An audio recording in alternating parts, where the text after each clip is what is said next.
حبیب ابن مظاہر کون تھے اور امام حسین نے کربلا سے حبیب ابن مظاہر کے نام خط میں کیا لکھا؟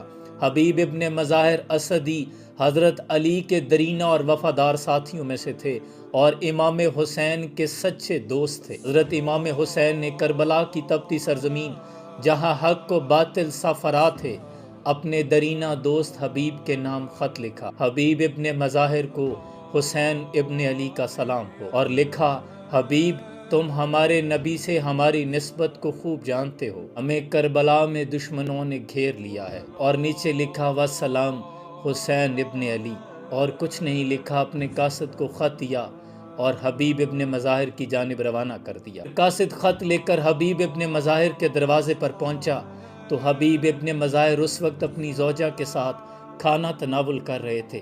دروازے پر دستک ہوئی تو وہیں سے آواز دی: کون ہے دروازے پر؟ تو قاصد نے کہا کہ میں حسین ابن علی کا قاصد ہوں۔ حبیب ابن مظاہر اسی وقت کھانا چھوڑا، ننگے پاؤں دوڑتے ہوئے دروازے پر پہنچے، قاصد کے ہاتھ کو بوسہ دیا، خط لیا۔ جب خط کو پڑھنا شروع کیا تو آنکھوں سے آنسوں کی لڑی بند گئی، جسم پر کپ کپی طاری ہو گئی۔ تو زوجہ نے پوچھا کہ کیا لکھا ہے حسین ابن علی نے؟ تو حبیب ابن مظاہر کہتے ہیں کہ کربلا میں آل رسول کو دشمنوں نے گھیر لیا ہے، انہوں نے مجھے مدد کے لیے بلایا ہے۔ تو زوجہ کہتی ہے پھر آپ کا کیا ارادہ ہے؟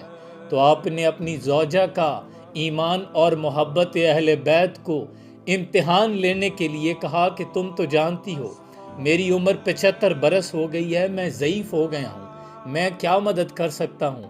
تو اتنے میں آپ کی زوجہ نے اپنی چادر کو اوڑھ لیا۔ حبیب ابن مظاہر نے پوچھا کہ تم کہاں جا رہی ہو؟ تو وہ کہنے لگی کہ پھر میں تو ان کی مدد کو جاؤں گی کیونکہ وہاں زینب بھی تو ہوگی۔ حبیب ابن مظاہر کی آنکھوں میں آنسو آ گئے۔ کہا یہ کیسے ممکن ہے کہ آل رسول کو میری ضرورت پڑے، حسین مجھے بلائیں اور میں نہ جاؤں؟ حبیب ابن مظاہر نے اپنے غلام کو ساتھ لیا، گھوڑے کو ایڑ لگائی اور دشوار راستوں سے ہوتے ہوئے دشمنوں کی نظروں سے بچتے بچاتے آپ کربلا کی سرزمین پہنچ گئے۔ ابھی دور سے گرد اٹھتی دکھائی دی۔ ادھر امام حسین نے حضرت عباس سے مخاطب ہو کر فرمایا: عباس دیکھو، میرا دوست حبیب ابن مظاہر پہنچ گیا ہے۔ حبیب ابن مظاہر نے امام حسین کو گلے لگایا۔ اتنے میں خیمے سے جناب فضا آتی ہیں اور آ کر کہتی ہیں: حبیب ابن مظاہر، آپ کو بی بی زینب سلام کہہ رہی ہیں اور یہ بھی کہہ رہی ہیں کہ آپ نے اپنی دوستی کا حق ادا کر دیا ہے۔ حبیب ابن مظاہر نے جب یہ سنا تو جسم پر لرزہ طاری ہو گیا اور آپ نے اپنی دستار کو سر سے اتار لیا، روتے ہوئے ہچکی بند گئی کہ آقا زادی بطول زادی اس غلام کو سلام دے رہی ہیں۔ یا اللہ، یہ آل رسول پر کیا وقت آ گیا ہے۔ اور پھر وفا کی داستان رقم کرتے ہوئے حبیب ابن مظاہر نے یوم عاشور کو کمر کس لی اور اپنے ماتھے پر پٹی باندھ لی کہ دشمنوں کو میرے چہرے پر ضعیفی کے آثار بھی نمایاں نہ ہوں، اور آپ برق رفتاری کے ساتھ دشمنوں کی صفوں میں گھس گئے۔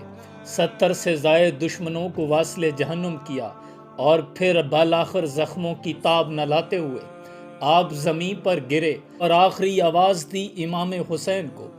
امام حسین آگے بڑھے اور حبیب ابن مظاہر اپنے دوست کا سر اپنی گود میں رکھا اور فرمایا: میں حسین ابن علی حبیب یہ گواہی دیتا ہوں کہ آپ نے اپنی محبت اور دوستی کا حق ادا کر دیا ہے۔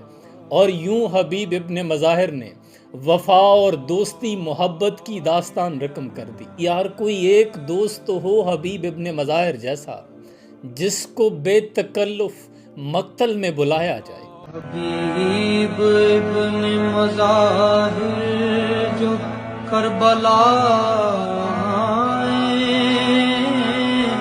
لبے